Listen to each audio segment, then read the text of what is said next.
Le Dniepr, Dnipro en ukrainien, c'est cet immense fleuve qui rompt l'Ukraine en deux. Ce fleuve, barrière entre Russes et Ukrainiens, est aussi celui dont les berges furent le berceau de ces deux peuples, les Rus de Kiev. Sur ce fleuve si majestueux, mais qui a tant connu la guerre, on aimerait lancer un galet et regarder les ricochets.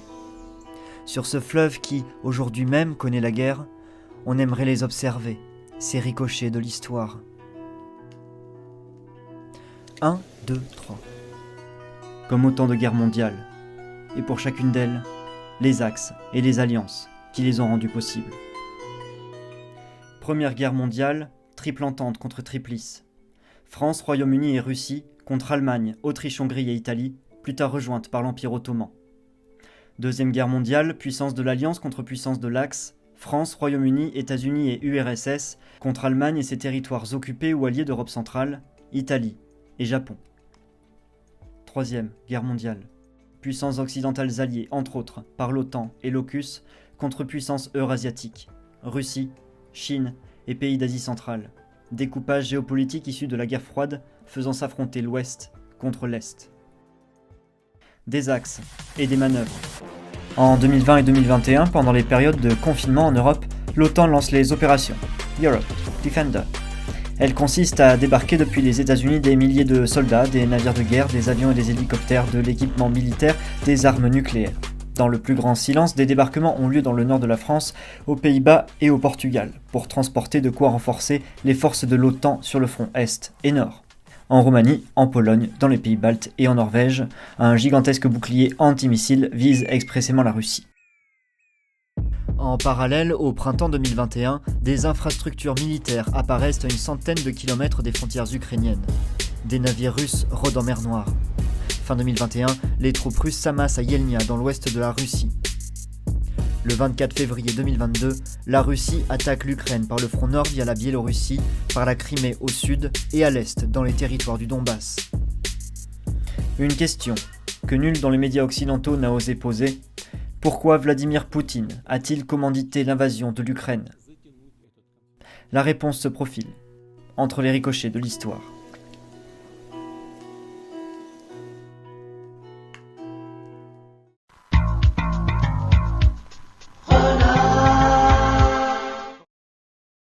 Ukraine ou Kraïna, de la racine krai qui veut dire bord, côté. Ukraïna en russe, c'est la contrée au pas de la Russie, et la Russie est née en Ukraine. Au 7e siècle, les premiers Slaves peuplent déjà ces plaines, mais la principauté de Kiev, irriguée par le Dniepr, est alors le plus puissant fief khazar. Les Khazars sont originaires du nord du Caucase, entre la mer Noire et la mer Caspienne.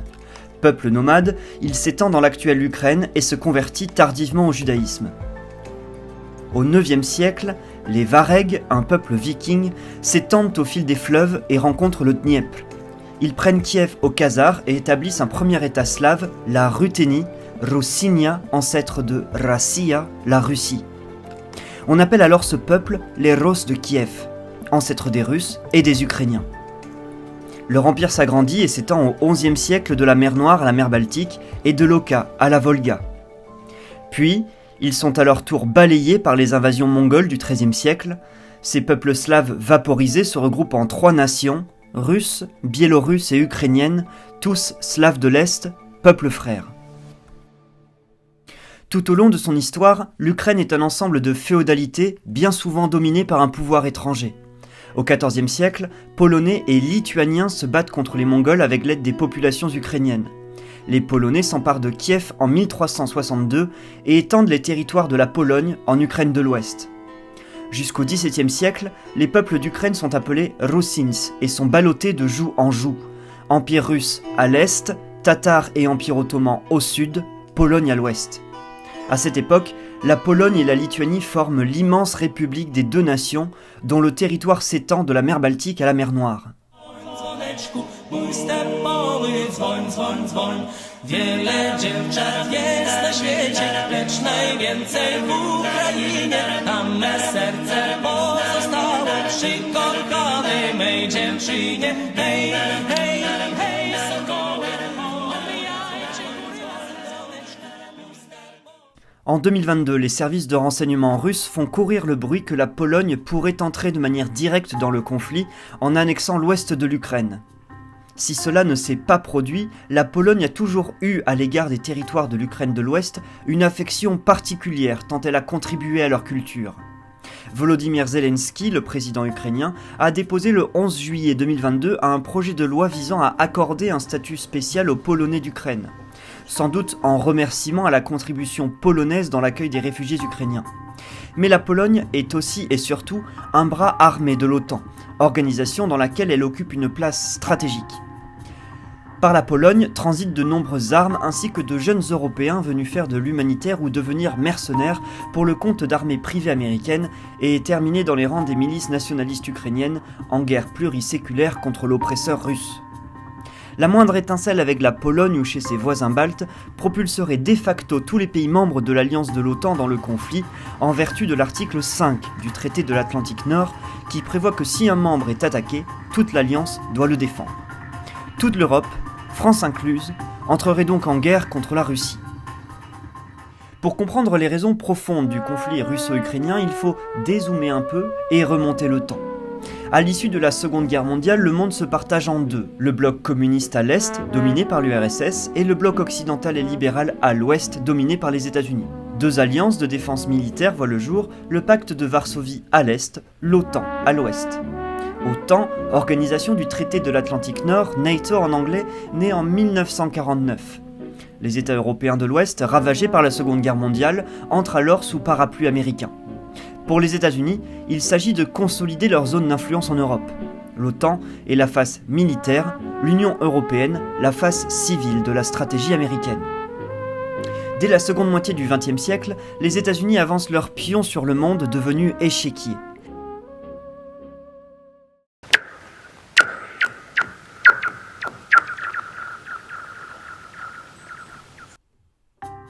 Les États-Unis installent des régimes pro-américains en Amérique du Sud, des membres des États non alignés comme la Yougoslavie financent des mercenaires pour se battre contre les soviétiques comme en Afghanistan en armant les talibans. La stratégie américaine pour une hégémonie mondiale est théorisée dans Le Grand Échiquier, ouvrage du politologue américain d'origine polonaise Zbigniew Brzezinski. Brzezinski était conseiller à la sécurité nationale des États-Unis sous la présidence de Jimmy Carter.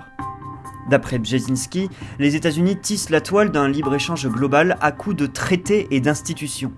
Des traités comme le GATT en 1947 par exemple instituent le libre commerce comme règle mondiale aux côtés d'institutions telles que le Fonds monétaire international, l'Organisation mondiale du commerce, la zone économique de l'Asie-Pacifique, l'Union européenne. Mais pourtant cela ne suffit pas aux États-Unis, car dans Le Grand Échiquier, Brzezinski écrit que nul ne peut atteindre la pleine domination mondiale sans posséder le centre du monde, à savoir le cœur de l'Eurasie. Pas de chance pour les Américains, le centre de l'Eurasie est plutôt de gravité russo-chinoise. Les Américains vont alors tout faire pour contraindre la Russie dans une zone d'influence toujours plus restreinte. C'est la stratégie du containment. À la chute de l'URSS en 1991, l'administration Bush-père fait une promesse à Gorbatchev. L'OTAN ne s'étendra pas d'un pouce vers l'Est. Promesse d'ivrogne, en ce début de XXIe siècle, l'Alliance Atlantique ne cesse de pousser à l'Est et couvre aujourd'hui la plupart des anciens satellites de l'URSS. Ne reste qu'un pays à compromettre pour pousser la Russie dans ses extrêmes retranchements, l'Ukraine. Quand les États-Unis agissent de l'intérieur, c'est la stratégie du stay behind, agir derrière les lignes de front. La CIA et l'OTAN ont le savoir-faire pour organiser des campagnes d'influence de l'opinion publique à travers des organisations spécialisées. C'est ainsi que l'opération Gladio fomenta des attentats qui ensanglantèrent l'Italie dans les années 70. Ces attentats, officiellement perpétrés par les Brigades Rouges, des mouvances de l'extrême gauche italienne, étaient en réalité sous influence américaine. Il s'agissait pour les États-Unis de monter la population contre l'extrême gauche et affaiblir le Parti communiste italien. Et tout comme mai 68 a servi à faire tomber De Gaulle, la CIA est entraînée à fabriquer en partenariat avec l'OTAN et diverses forces financières des révolutions dans le but de renverser des régimes. Des révolutions au nom souvent fleuri. Révolution des tulipes au Kirghizistan, celle des roses en Géorgie et révolution orange en Ukraine en 2004 en sont quelques exemples. Ce documentaire de Manon Loiseau, tourné en 2004 et diffusé sur Canal+, suit de jeunes pro-occidentaux en Europe de l'Est et en Asie centrale dans les coulisses des tentatives de révolution.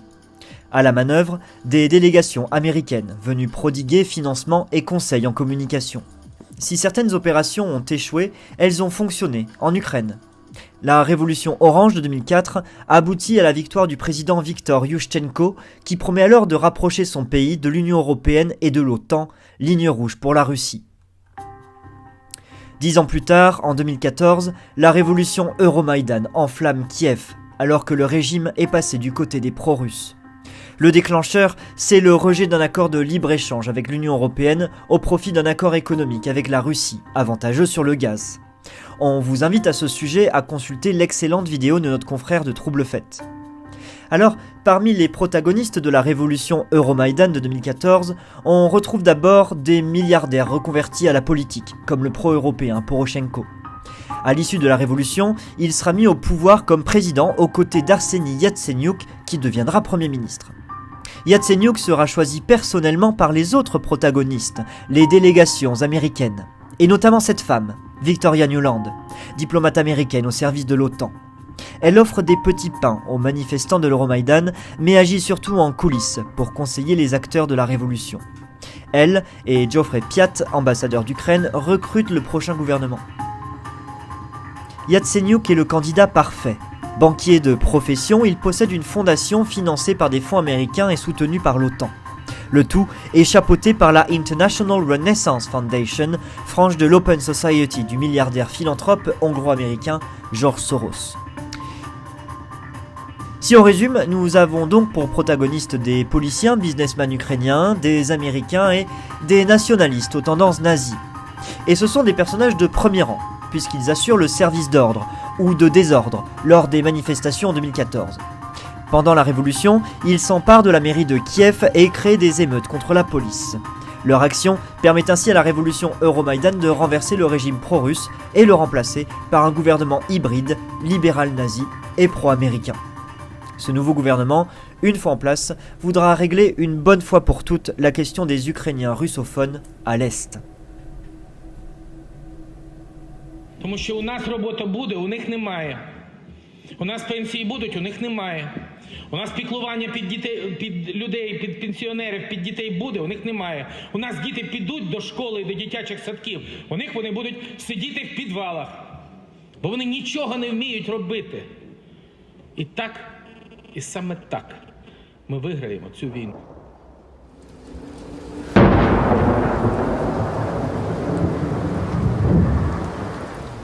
« 2014, c'est l'année où la guerre civile éclate dans le Donbass, entre les milices nationalistes ukrainiennes et les milices pro-russes de la région. Cette guerre civile aura causé 14 000 morts avant le début de la guerre en Ukraine de 2022.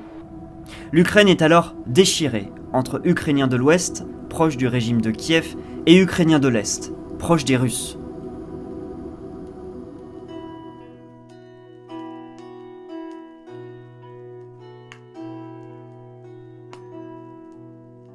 Au XVIIe siècle, l'Empire russe se dote d'un nouveau code juridique appelé Sobornoye ou Logienie.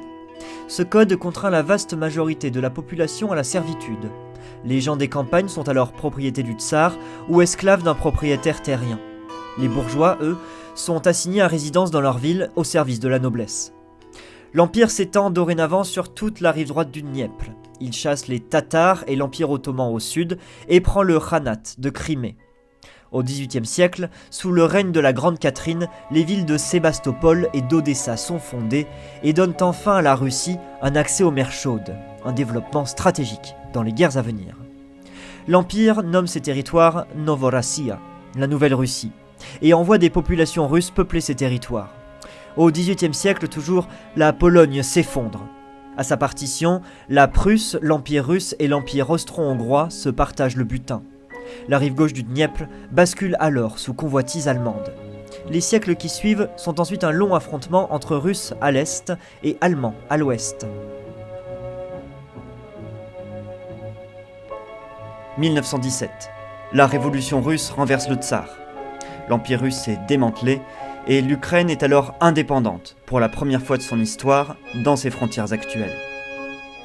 il y a tout juste 100 ans, en 1922, l'Ukraine rejoint l'URSS et devient la République soviétique socialiste d'Ukraine. La Crimée, péninsule russe, n'est offerte à l'Ukraine par Nikolaï Khrouchtchev qu'en 1954. Et si l'Ukraine redevient indépendante en 1991, cela n'efface pas les siècles d'histoire. Ainsi, quand la révolution Euromaïdan vient réveiller la division et s'en prend aux pro-russes, la Crimée avalise l'annexion de Poutine par référendum à 96% des suffrages.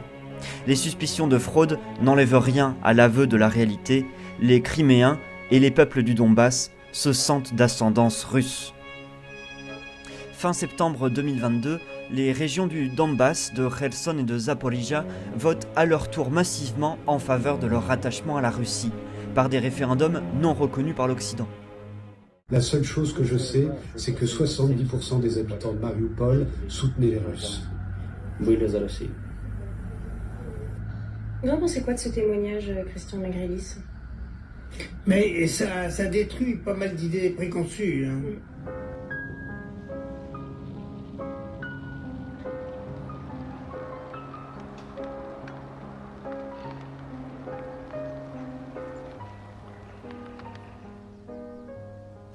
Le Donbass est un bassin houlier traversé par la rivière Don, Donbass. Région minière, elle est réorganisée sous l'ère de Staline à la manière soviétique. Collectivisation des terres, développement de l'industrie, la métallurgie embauche des ouvriers à tour de bras. Au XXe siècle, tout sentiment nationaliste ukrainien est alors sévèrement réprimé par les bolcheviks.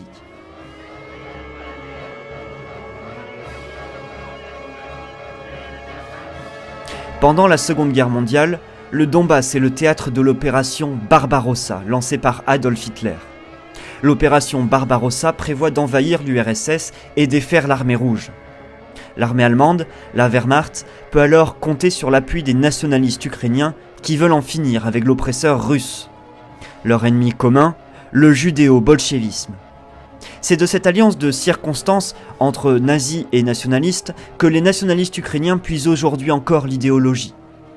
L'opération Barbarossa se soldera par la défaite des nazis et par une baisse de la population du Donbass de l'ordre de 25%. Après la guerre, la région sera repeuplée par 2,5 millions d'ouvriers russes. En 2022, le Donbass est donc à 45% russophone. Depuis 2014, ces populations sont victimes d'une revanche des nationalistes ukrainiens sur les Russes, revanche qui prend la forme de maltraitance de la part du régime.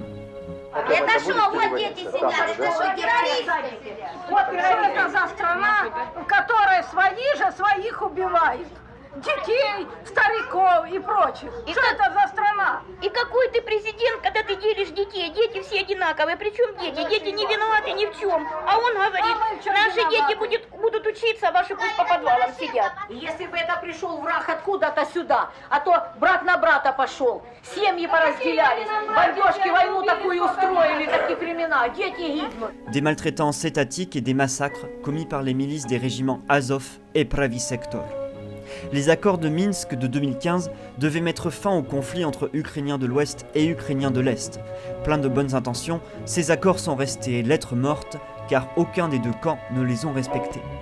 Un point des accords de Minsk, par exemple, prévoyait le retrait des milices. Il n'en fut rien, ni les nationalistes ukrainiens, ni les armées autonomes du Donbass ne cessèrent les affrontements. Les Américains sont obnubilés par le Donbass, et pas que pour ses ressources minières et gazières.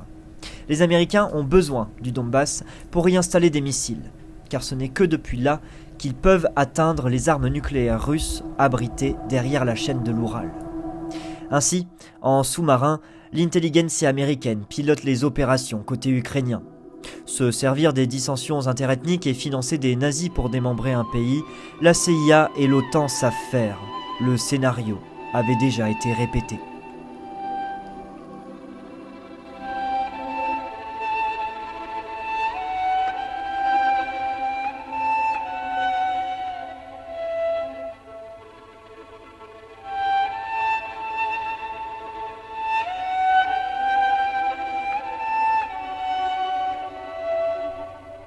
Yougoslavia. Yougo pour Sud, la Yougoslavie est le pays des Slaves du Sud. En 1991, La guerre éclate en Yougoslavie entre Croates et Serbes. La Yougoslavie, c'est 6 républiques, 5 peuples, dont les Croates, les Bosniaques et les Serbes. Croates, Bosniaques et Serbes partagent une même langue, mais 2 alphabets et 3 religions différentes. La Yougoslavie était aussi un pays socialiste puissant, dirigé par le maréchal Tito. Héros de la Seconde Guerre mondiale et agent du KGB, il prend le pouvoir en 1945 et forme la République fédérale socialiste de Yougoslavie. Exit les identités nationales et religieuses, Tito mélange les Yougoslaves et dirige le pays de manière tout à fait singulière. Sa doctrine propose un équilibre entre socialisme et libéralisme. La Yougoslavie de Tito est alors un pays à l'économie florissante et à l'armée puissante. Le pays devient alors chef de file des États non alignés, ni à l'Est, ni à l'Ouest. Mais cette grande Yougoslavie est une grosse épine dans le pied américain. Le maréchal Tito meurt en 1980 et ses successeurs enfoncent le pays dans les divisions et la récession économique. Slobodan Milošević, nationaliste serbe, accède au pouvoir en 1987. Sa politique, très centrée sur l'industrie serbe, déplaît aux autres républiques yougoslaves industrialisées qui proclament tour à tour leur indépendance, Slovénie puis Croatie. Les velléités nationalistes d'antan se réveillent et sont une aubaine dans la stratégie américaine. On nous a donné des millions pour démembrer la Yougoslavie. Cette déclaration est celle de Robert Baer, ancien agent de la CIA. Il a publié plusieurs ouvrages pour dénoncer les agissements de l'agence dans les Balkans et au Moyen-Orient. Robert Baer précise « Nous avons créé la haine ethnique en Yougoslavie ». Il déclare « Nous étions à Sarajevo pour fabriquer un sentiment de panique et de haine à l'égard des Serbes parmi la population bosniaque, musulmane ». Robert Baer nous apprend que des ONG, des factions politiques, des journalistes, des généraux d'armée et des groupes terroristes ont été financés par la CIA en Yougoslavie. Le président croate, Franjo Tuđman, lui-même nationaliste, a touché de l'argent de la CIA pour orchestrer l'agenda de l'indépendance croate. Il en va de même pour Alija Izetbegović, le président bosniaque. Croates, bosniaques et généraux serbes ont touché de l'argent de la CIA. La stratégie consiste ici à financer les 2 camps dans un conflit pour attiser les tensions. La propagande est ensuite diffusée par des agences de presse et des médias soudoyés par la CIA.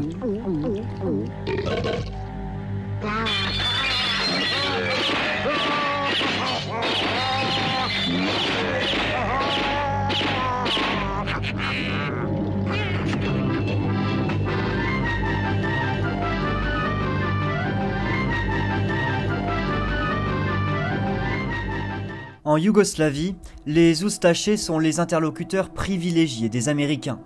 Ces mouvances nationalistes croates partagent la même idéologie que leurs confrères ukrainiens, le nazisme hérité du Troisième Reich. Pendant la Seconde Guerre mondiale, les Oustachés soutiennent l'annexion de la Yougoslavie par l'Italie de Mussolini et l'Allemagne d'Hitler en échange de la création d'un État croate fantoche. Pendant la Seconde Guerre mondiale, les Oustachés croates luttent à la fois contre les Tchetniks, les nationalistes serbes orthodoxes, et contre les partisans, serbes également, mais communistes et pro-russes. Dans les années 90, les États-Unis soutiennent les milices nationalistes croates en sous-marin. Les Oustachis sont alors entraînés, armés et financés par Halliburton, une compagnie parapétrolière américaine dont le président, Dick Cheney, est également directeur du Council on Foreign Relations et un très proche collaborateur de Bill Clinton.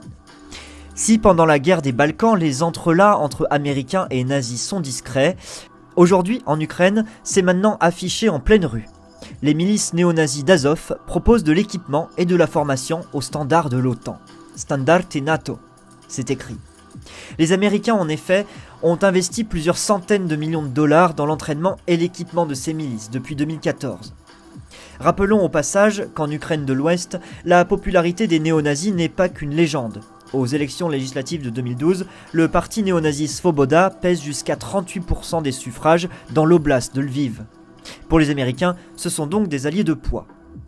Contre les forces russes, les milices néo-nazis d'Azov et Pravi Sektor, entraînées et conseillées par les Américains, éprouvent des méthodes de guerre plutôt sales.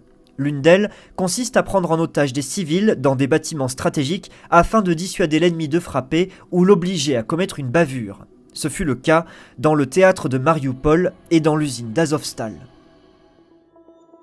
Mais revenons en Yougoslavie. En 1991, Croates et Serbes s'affrontent pour la 3e fois en à peine un siècle et le conflit s'étend bientôt contre les Bosniaques dans le centre du pays, après que la Bosnie a demandé à son tour son indépendance. Cette fois, la guerre civile déchire la Yougoslavie et les snipers serbes assiègent Sarajevo de 1992 à 1996. Le lieutenant-colonel français Guillaume Ansel commandait à Sarajevo une mission de l'ONU. Ces troupes sont celles de la Force d'Action Rapide, un corps de l'armée de terre française, fondé et conseillé par des généraux de l'OTAN. La mission de Guillaume Ansel était de frapper les positions serbes qui assiégeaient la ville de Sarajevo. C'était en 1995. Guillaume Ansel révèle sur Thinkerview et dans son livre Vent glacial sur Sarajevo la consigne qui lui était donnée à chaque opération, celle de ne pas tirer sur l'ennemi. Officiellement, nous sommes venus pour empêcher les agresseurs d'assiéger la ville, en tout cas pour les empêcher d'utiliser des armes lourdes, et dans la réalité, on nous a interdit de s'en prendre aux agresseurs. Comme l'OTAN a mis en place un dispositif hyper organisé, on a une patrouille d'avions dans les 8 minutes qui arrive, je crois que c'est des Mirage 2000, qui descendent avec des bombes guidées laser. On est déjà, comme la cible, on l'a parfaitement localisée et identifiée, on l'éclaire, on est prêt à faire un passage. Et à ce moment-là, j'entends à la radio « stand-by ». Alors, je me dis, tiens, bizarre, pas normal. Dans un truc comme ça, normalement, on ne devrait même plus prendre d'ordre. On devrait détruire la cible. Et on me rappelle, à la radio, pour me dire que l'opération est annulée. Voilà. Et ça, cette opération annulée, on peut imaginer, une fois, que c'est parce qu'on est en train de discuter avec les Serbes et que, bon, on leur a dit d'arrêter. À la 10e fois, ça devient un peu inquiétant. Et à la 100e fois, parce que j'ai dû guider à peu près, mon équipe a dû guider à peu près une centaine de frappes aériennes autour de Sarajevo, donc 100 fois des canons serbes qui tirent sur la ville et qu'on devrait détruire. 100 fois. Ces opérations ont été annulées. Voici comment les snipers serbes et l'armée yougoslave ont pu tenir aussi longtemps le siège de Sarajevo. Puis, il y a eu le massacre de Srebrenica. 8000 hommes tués par des soldats serbes. Pour une raison qu'on ignore, les casques bleus de l'ONU, pourtant présents pour protéger Srebrenica, n'auraient pas pu intervenir. L'administration Clinton se désole devant le massacre de Srebrenica et propose le plan de partition de la Bosnie par les accords de Dayton. Ces accords de Dayton et le feu vert enfin donné pour frapper les positions serbes mettront fin à cette guerre. Mais à peine celle-ci terminée, qu'une autre guerre déjà se prépare.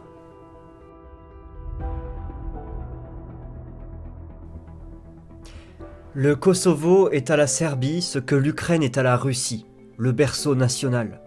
Pour les États-Unis, frapper au cœur de ce qui constitue l'origine identitaire d'un pays est le meilleur moyen de le déstabiliser. Le Kosovo était le fief de la Grande Serbie médiévale et le cœur de son église orthodoxe. Mais au XXe siècle, il connaît de forts mouvements de population, des millions d'Albanais fuient la pauvreté et la dictature albanaise pour s'installer dans la Yougoslavie voisine, au Kosovo. Dans les années 1990, les Albanais y sont alors plus nombreux que les Serbes, et cela n'échappe pas aux États-Unis et à la CIA, qui identifient déjà en 1979 « The Kosovo Problem ». Pour détacher le Kosovo de la Serbie, les services de renseignement américains, allemands, britanniques et suisses entraînent et financent une armée séparatiste albanaise, l'armée de libération du Kosovo. Elle voit le jour au début des années 90 et affronte dès 1997 la Yougoslavie, alors réduite à la Serbie et au Monténégro. Les affrontements dégénèrent une nouvelle fois en guerre civile entre les populations albanaises et les populations serbes du Kosovo.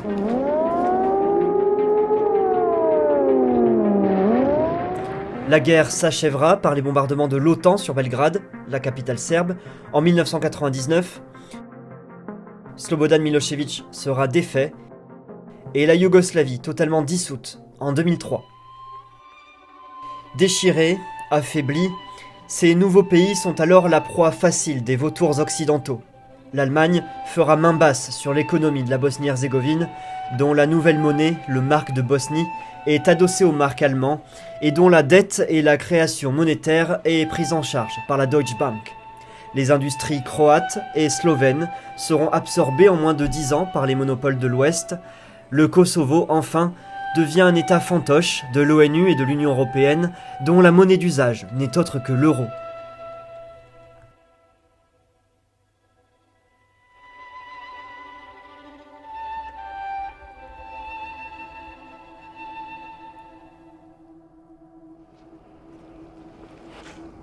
Pendant la guerre, le Kosovo est la plaque tournante du trafic humain en Europe.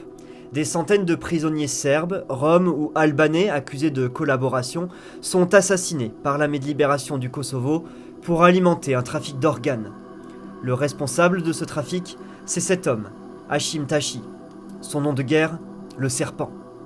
20 ans plus tard, en 2016, Hashim Thaçi deviendra président du Kosovo, fonction dont il résignera en 2020 sous la pression du tribunal international de l'Haye qui l'accuse de crimes de guerre. Hashim Thaçi était en effet en charge de l'équipement et du financement de l'armée de libération du Kosovo en lien étroit avec ses fournisseurs occidentaux. L'armée de libération du Kosovo était notamment fournie en armement et entraînée par l'armée privée américaine DynCorp. DynCorp, c'est une des entreprises qui exécute des missions que le département de la défense américaine doit tenir discrètes.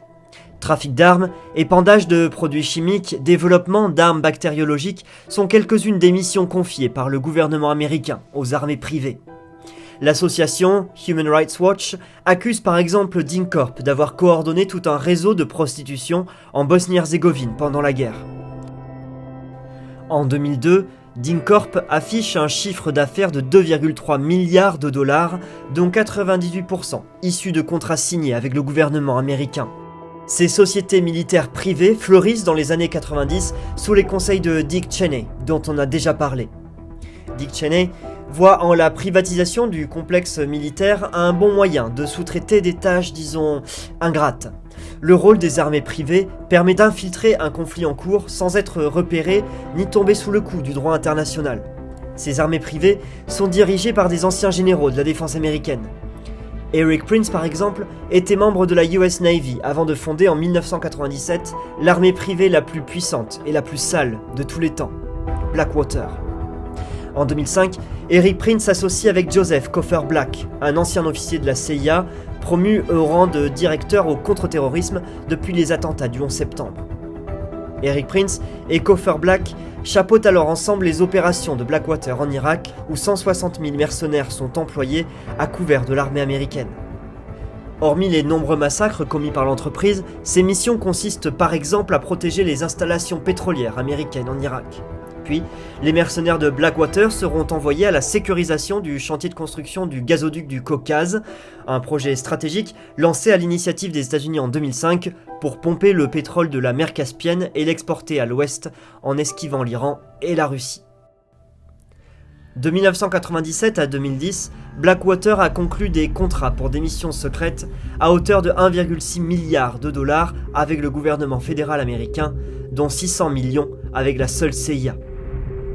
15 ans plus tard, en Ukraine, les armées privées américaines sont toujours là. Joe Biden leur a même alloué plus de 40 milliards de dollars de fonds dans le cadre de l'Appropriation Act du mois de mai 2022. Le ministère de la Défense russe identifiait au début de la guerre la présence de 7000 mercenaires provenant de 63 pays différents. On retrouve les fiches de recrutement via les ambassades ukrainiennes à travers le monde, mais aussi via les réseaux sociaux. On promet à tous ces jeunes gens des salaires situés entre 1000 et 2000 dollars par jour. Pas mal.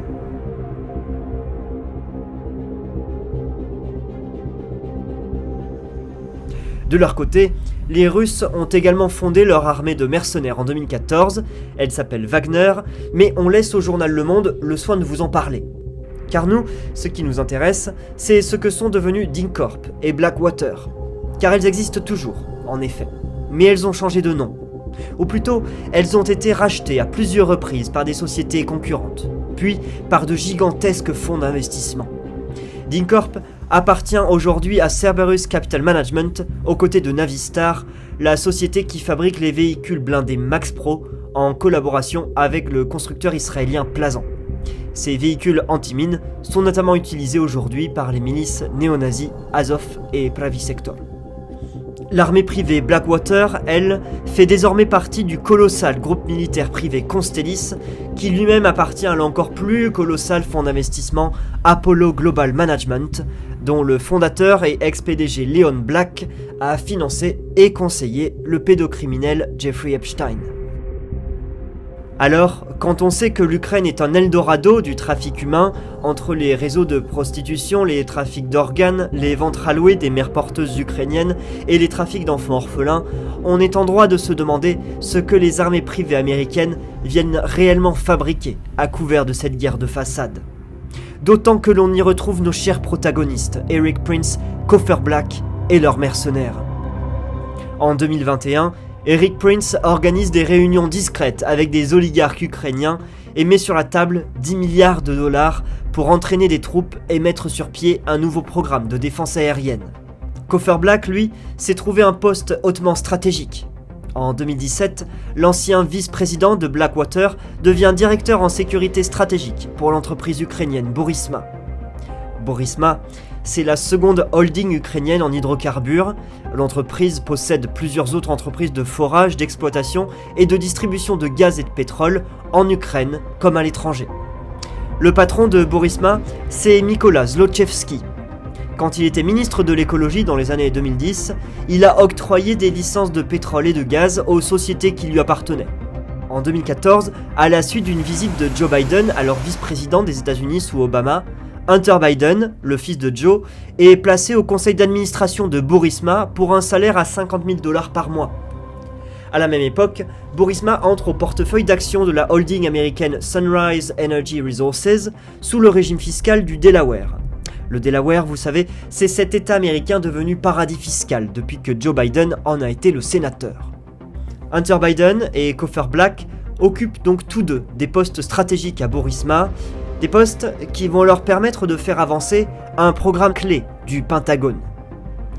La Defense Threat Reduction Agency installe des laboratoires un peu partout dans le monde pour y cultiver des virus dangereux. Apparemment, cela servirait à les étudier pour mieux les combattre. D'après l'agence de presse russe RIA Novosti, une trentaine de laboratoires en Ukraine auraient bénéficié de financements américains et serviraient à cultiver des virus hautement pathogènes. Ces informations sont confirmées par ce document, dépêché par l'organisation Judicial Watch. Ce document, en grande partie couvert par le secret défense, provient de l'entreprise américaine Black & Veatch.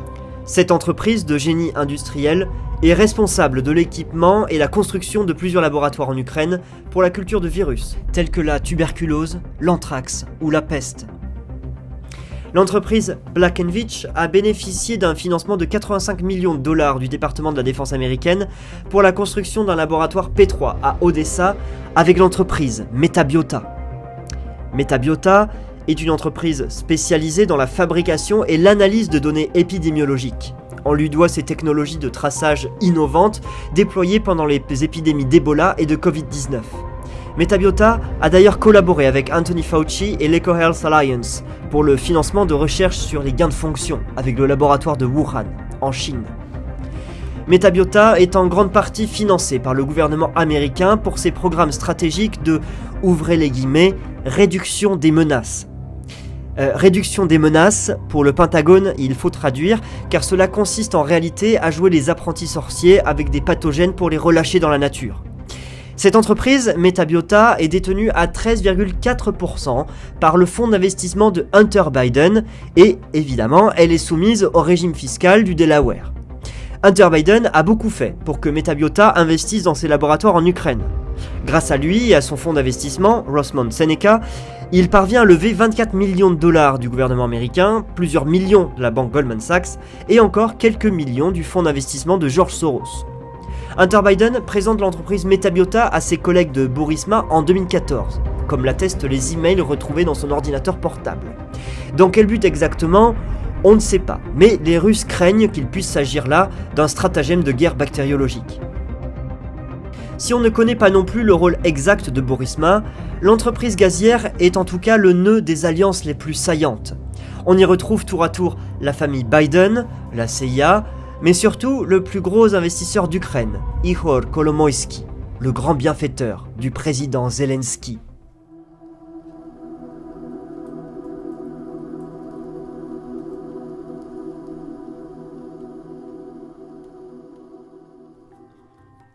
Le siège de Burisma est situé dans un autre paradis fiscal, en Europe cette fois, à Chypre. Pourquoi à Chypre? Eh bien parce qu'un autre personnage hautement important y a posé ses valises à de nombreuses reprises. Et pas pour la beauté de l'île. Il s'agit d'Ihor Kolomoïski. Ihor Kolomoïski est un oligarque milliardaire israélo-chyprio-ukrainien. Ihor Kolomoïski possède tout d'abord 49% des actions de la plus grande banque ukrainienne, Privatbank. Privatbank possède une succursale importante à Chypre pour ses affaires internationales. Kolomoïski s'est notamment servi de cette banque pour détourner 5,5 milliards de fonds publics et les planquer à Chypre, au Delaware ou dans d'autres paradis fiscaux, ce qui vaudra à Privatbank une nationalisation forcée en 2016. Mais cela n'arrête pas notre oligarque, qui possède également la plupart des chaînes de télévision ukrainiennes, dont la chaîne 1+1, qui diffusera toutes les séries de son proche collaborateur Volodymyr Zelensky. À l'époque où Zelensky est acteur et producteur, il fait financer tous ses films via des sociétés offshore implantées en Chypre avec l'argent de Kolomoïski. D'ailleurs, c'est bien la Privatbank de Kolomoïski qui finance en grande partie les frais de campagne de Zelensky. Ces montages financiers opaques vaudront à Zelensky et Kolomoïski de se faire épingler dans les Pandora Papers pour blanchiment d'argent et fraude fiscale. Au total, entre les sociétés de production offshore, l'argent planqué dans les paradis fiscaux et les propriétés immobilières, la fortune de Volodymyr Zelensky avoisine les 100 millions de dollars. Un comble pour ce serviteur du peuple qui s'est fait élire sur la promesse de s'en prendre à la corruption qui gangrénait le pouvoir ukrainien. Mais ce n'est rien face à cet autre comble. Comment deux personnes juives, comme Zelensky et Kolomoïski, peuvent-elles soutenir de manière aussi effrontée des milices néo-nazis? On connaît aujourd'hui les liens entre les États-Unis et les nazis au lendemain de la Seconde Guerre mondiale. L'opération Paperclip a consisté à exfiltrer environ 1500 scientifiques allemands aux États-Unis et leur éviter les condamnations au procès de Nuremberg. De nombreuses avancées scientifiques et techniques issues des recherches du Troisième Reich ont ainsi été transférées aux États-Unis et utilisées par la suite dans le cadre de la guerre froide. Armes chimiques, psychotropes et contrôle mental, programme nucléaire et spatial. D'éminents juristes nazis ont ensuite été placés par les Américains à la tête d'institutions stratégiques, comme par exemple Walter Hallstein, devenu premier président de la Commission européenne. De nombreuses industries allemandes étroitement liées au Troisième Reich se sont ensuite énormément développées en Amérique. On sait enfin que de nombreux descendants d'industriels nazis occupent aujourd'hui les plus hauts postes de la gouvernance mondiale, comme Klaus Schwab au Forum économique mondial. Mais si on peut admettre historiquement les liens entre nazis et États-Unis, comment peut-on envisager que des personnes juives comme Kolomoïski et Zelensky puissent soutenir l'idéologie qui a causé la mort de millions de juifs, dont au moins 1 million pour la seule Ukraine, massacrés pendant l'opération Barbarossa par les autonomistes nationalistes, ancêtres des néo-nazis actuels? Serait-il possible qu'on retrouve un précédent historique? Ah, qu'ils sont cyniques, ces ricochets. En 1933, l'association sioniste américaine signe avec Adolf Hitler l'accord de transfert, dit accord Ahavara en hébreu. Cet accord prévoit le transfert des Juifs d'Europe en Palestine et la construction d'infrastructures modernes par l'Allemagne dans ce territoire qui deviendra l'État d'Israël. État d'Israël prévu depuis le premier congrès sioniste de Bâle en 1897 et la signature de l'accord de Balfour en 1917. Aux commandes de cette opération, on retrouve Lord Lionel Walter Rothschild, financier de la City de Londres et premier financeur du mouvement sioniste. Pour en savoir plus sur ce sombre pacte entre nazis et sionistes, on vous invite à consulter les travaux des historiens Pierre Hillard et Jean-Claude Villa. En réalité, ces quelques familles de banquiers, les Rothschild, les Rockefeller, les JP Morgan, les Black, les Solomon, sont depuis au moins le XVIIIe siècle à la tête des banques et des institutions qui dirigent la gouvernance mondialiste. On les retrouve derrière la Banque des règlements internationaux par laquelle transitera l'ordre des nazis. On les retrouve derrière le Council on Foreign Relations, la Réserve fédérale américaine, la Banque mondiale, la Commission trilatérale. Et s'ils ont collaboré en sous-marin avec les nazis, c'est qu'ils partagent en réalité une même spiritualité, un paganisme primordial opposé au Dieu de la Bible. Ainsi, le terme Holocauste, qui vient du grec holocaustos, signifie la fumée de la viande sacrificielle offerte aux anciens dieux, Moloch ou Baal, présents dans l'Ancien Testament. Ces personnes, ces familles Rothschild, Rockefeller, Morgan ou Black, sont bien co-responsables avec les nazis de la Shoah, de l'Holocauste et le massacre de 6 millions de juifs. Ces personnes, qui se font certes passer pour juives, sont en réalité les plus grands antisémites de tous les temps.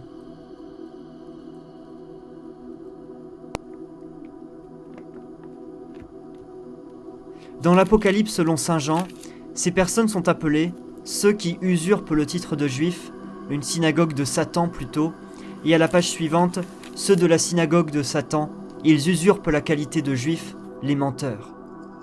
Cette spiritualité puise ses origines dans les anciens cultes, les cultes du serpent primordial. Ces cultes ont de tout temps été assortis de sacrifices humains, dons d'enfants et de rituels pédosatanistes. Ces satanistes s'en sont toujours pris aux juifs en priorité, car les juifs étant le peuple élu de Dieu, ils représentent l'offrande la plus chère à Satan. Le transfert des juifs d'Europe en Israël continue. Cette année, les juifs ukrainiens ont été appelés à rejoindre Israël. L'État d'Israël tel qu'il a été conçu en 1948 est, selon les juifs orthodoxes, une hérésie, puisque d'après les Écritures, les juifs ne pourront rejoindre la Terre Sainte qu'après la venue du Messie. Et si les satanistes ont tout fait pour établir l'État d'Israël juif moderne, c'est peut-être afin de réaliser le sacrifice suprême, car il est écrit qu'à la fin des temps, tous les pays se retourneront contre Israël, qui périra sous le feu nucléaire avant la descente du ciel de la Nouvelle Jérusalem. Ce sacrifice final des Juifs a commencé en 2021.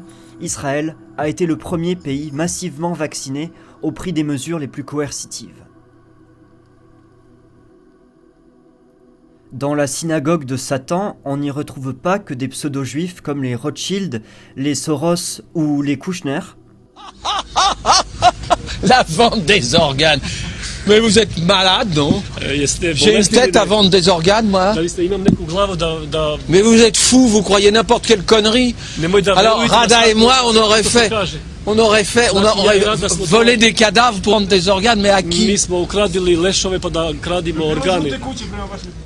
Dans cette synagogue de Satan, on y retrouve également des protestants, comme la famille Gates, les Windsor ou les Schwab. On y retrouve des catholiques, comme Eric Prince. Et on y retrouve même le pape, puisque le Vatican a bien entendu été infiltré par le serpent. La spiritualité sataniste se retrouve dans les ésotérismes et l'occultisme de toutes les religions.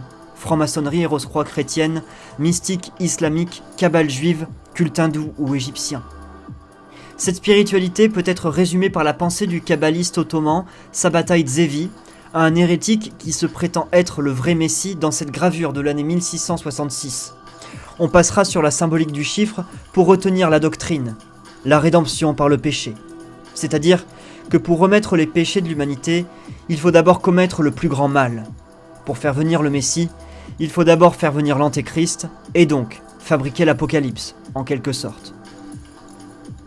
Et l'Apocalypse, selon ces satanistes, consiste à édifier à Jérusalem un gouvernement mondial à la suite d'une immense guerre et de l'Armageddon.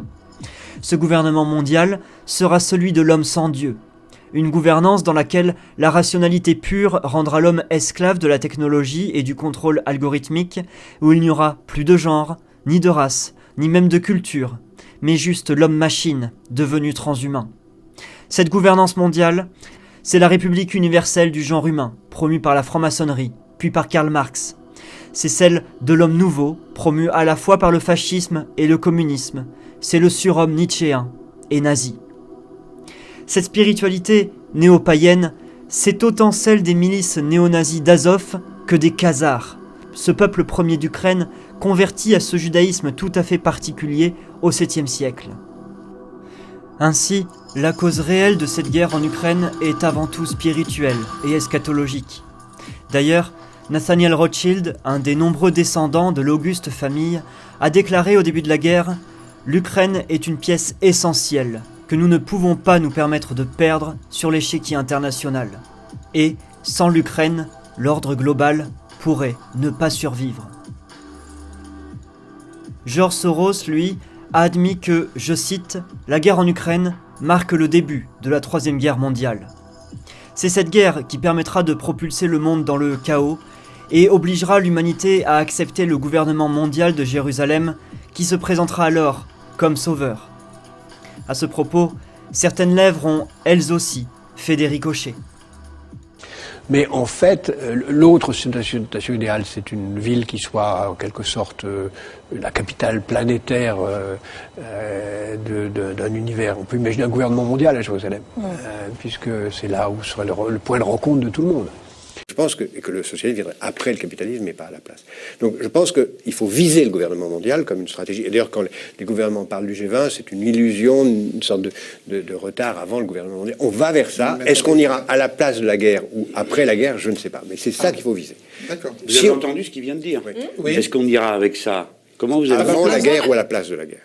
Avant la guerre ou... Non. Ou à la place de la guerre. Non, vous avez dit après la guerre. Après la guerre, pardon. Oui. Après la guerre ou à la place de la guerre, bien sûr. Est-ce qu'on fait une guerre ou est-ce qu'on n'en fait pas et puis... Le traité de Versailles, c'était après la guerre. Le traité des Nations Unies, la SDN, c'était après la guerre. La Nations Unies, c'était après la guerre. Et là, il faudrait mieux que ça soit à la place de la guerre qu'après la guerre. Vous vous rappelez? Dès 1907-1908, il y avait beaucoup de gens qui disaient on va au chaos, il faut absolument créer un ordre international, il faut créer une société des nations qui permette de négocier. On n'a pas créé la Société des Nations, il y a eu la Première Guerre mondiale et on a créé la Société des Nations après. En 1928-29, il y avait plusieurs personnes qui ont dit écoutez, l'Europe court à la catastrophe, il faut créer un marché commun. Et on avait un traité de marché commun qui a été préparé en février 29 et on l'a pas eu. En 1938, 37, beaucoup de gens disaient non, mais la SDN, ça marche plus, il faut repenser ça, il faut l'Organisation des Nations Unies. On l'a pas fait, on a eu la guerre et on a eu l'Organisation des Nations Unies. Et on peut imaginer qu'on ait de nouveau la même chose, c'est-à-dire qu'un ordre équilibré, harmonieux, soucieux du long terme, qui dépasse l'individualisme, s'installe non pas à la place du chaos, mais après le chaos.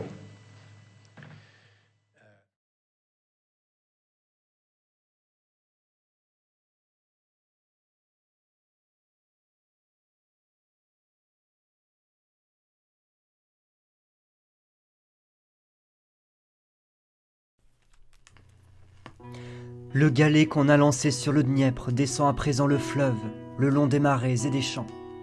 Ils sont beaux les champs en Ukraine, grands, vastes. Ils fournissent aujourd'hui 30% de la production mondiale de céréales et 50% des exportations. Ces gros clients ne sont pas tant l'Europe de l'Ouest que les pays d'Afrique du Nord et du Moyen-Orient. Qui des Ukrainiens ou des Russes sont responsables de la rétention des cargos en mer Noire, nos ricochets ne se sont pas attardés dessus. Ce qu'ils savent par contre, c'est que les terres noires des plaines ukrainiennes ont de tout temps été convoitées, par les Allemands notamment. Au début des années 30, la sécheresse et la disette frappent l'Ukraine. On appellera cette grande famine Holodomor. L'histoire officielle retient que cette famine est due à la politique de Staline et la collectivisation forcée des terres. Si cette politique a bien eu lieu, l'historienne Annie Lacroix-Ry précise que les vols et les rétentions de nourriture étaient davantage le fait des propriétaires ukrainiens autonomistes, rebelles à Moscou et soutenus par le Troisième Reich. L'Allemagne investit depuis longtemps les pays à son est comme des bases arrières économiques, industrielles et militaires. C'est son Hinterland. En 2022, 1,7 million d'hectares de terres arables en Ukraine appartiennent dorénavant aux multinationales allemandes et américaines Cargill, DuPont, Bayer Monsanto et aux fonds d'investissement BlackRock et Vanguard. Nos ricochets traversent la ville de Kherson. Elle a été reconquise par les Ukrainiens il y a quelques semaines, mais regardez cette mise en scène. Ils sont en réalité bien peu nombreux à célébrer la libération d'une ville qui d'habitude compte 279 000 habitants. Des habitants, en majorité pro-russes on le rappelle, qui ont déjà été évacués vers la Russie. D'ailleurs, tous les habitants de la Nouvelle Russie pourraient bientôt être évacués pour protéger les peuples du Donbass de toute attaque ukrainienne. Voici une habitude très russe d'ailleurs, celle de ne rien laisser derrière soi. C'est la stratégie de la terre brûlée. C'est déjà arrivé, tiens, en plein hiver, et ni Hitler ni Napoléon n'y ont résisté. Alors, dernière petite leçon d'histoire de nos amis les ricochets, mieux vaut ne pas trop chatouiller l'ours russe. C'est généralement là qu'il sort de sa cage. L'occasion de rappeler d'ailleurs que la Russie n'a jamais perdu une guerre. Nos ricochets se dirigent à présent vers la mer Noire. Ils quittent le golfe Dniprovska et font le tour de la Crimée. trop forts ces ricochets. Ils passent faire un coucou à Yalta. Au siècle dernier, cette ville balnéaire de Crimée accueillait la célèbre conférence où les vainqueurs de la Seconde Guerre mondiale se partageaient le monde. Ce nouveau conflit en Ukraine pourrait-il s'étendre et se conclure par un nouveau Yalta version 21e siècle ? Si la Russie l'emporte et envahit l'Europe, cela rappelle alors le scénario de George Orwell dans son ouvrage 1984, dans lequel est décrit un monde coupé en deux, Eurasia contre Océania. Toute l'Europe occidentale est rattachée à Eurasia, le Royaume-Uni post-Brexit est tourné côté océanien. Allons voir ce qu'il se trame du côté de la mer d'Azov, à présent qu'elle est complètement encerclée par la Russie. Pour s'y rendre, il faut franchir le détroit de Kertch. Attention ! Un camion piégé russe vient de faire exploser le pont de Crimée.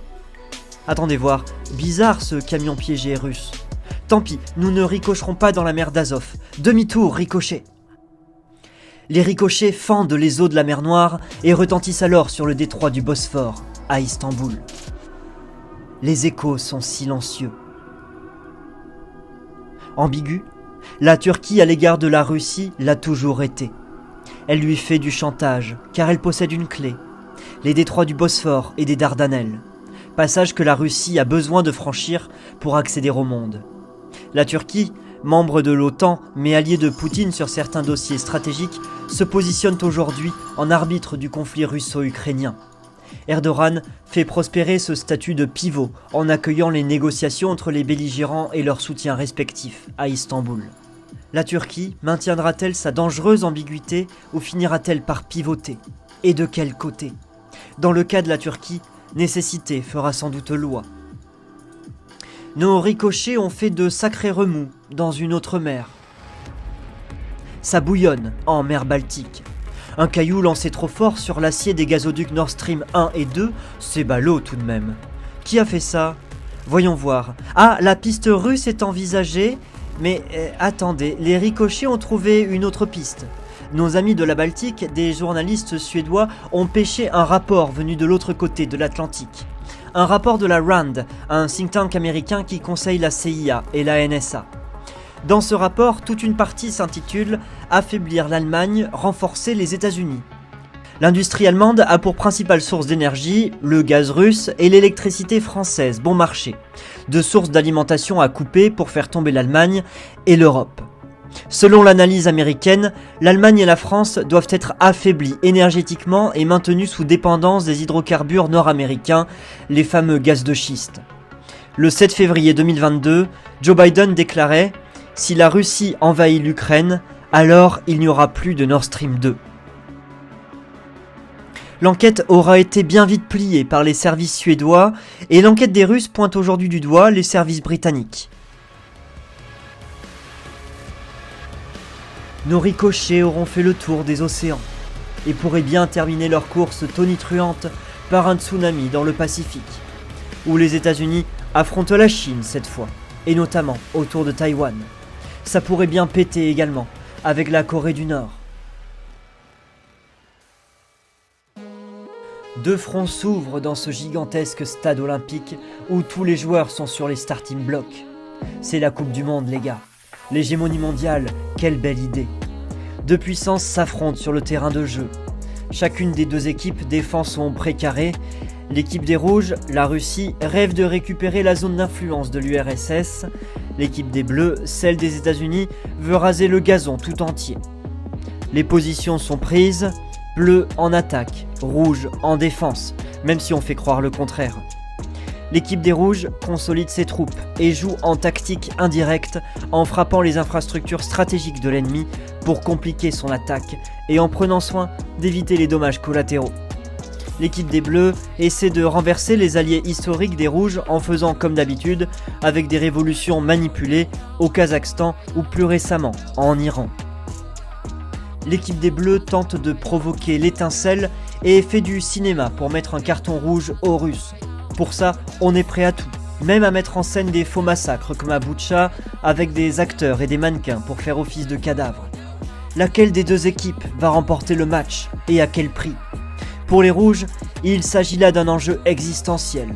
Pour les Bleus, il s'agit de maintenir leur rang de tenant du titre. Lequel des deux orgueils va lâcher le premier entre des bleus provocateurs et des rouges humiliés par le passé?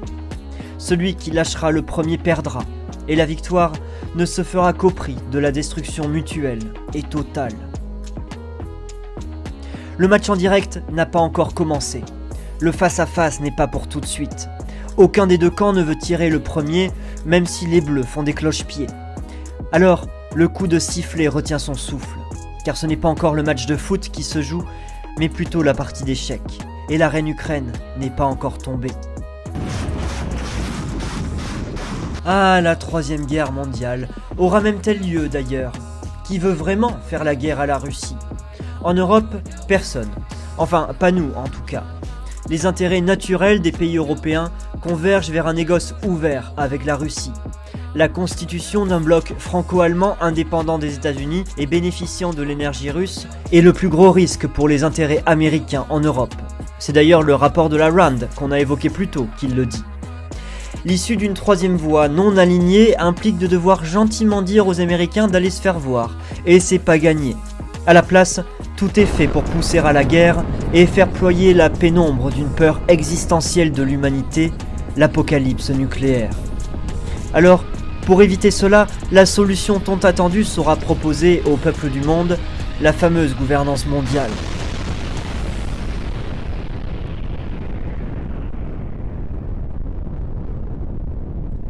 Destruction nucléaire, Gog et Magog orwellien au règne de la bête, on vous demande de choisir. Et dans le chaos assourdissant de l'info en continu et les vraies galères du quotidien, on vous annonce déjà qu'il y aura des coupures d'électricité cet hiver. Et la guerre en Ukraine n'y est pour rien du tout. Ces rationnements organisés et le risque d'une cyberattaque géante prévue par le Forum économique mondial depuis plusieurs années viendront vous faire accepter un non-choix venu s'imposer de lui-même. Ce non-choix, c'est EU. Énergie verte, liberté et sécurité, EU s'occupe de tout.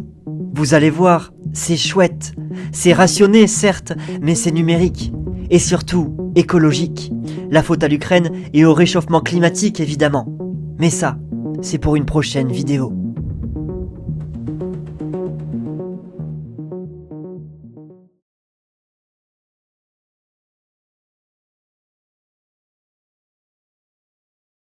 Si vous avez aimé cette vidéo, nous vous invitons à rejoindre Renard Buté sur les réseaux. Vous trouverez en description toutes nos sources. Merci à vous tous, chers résistants, et à bientôt.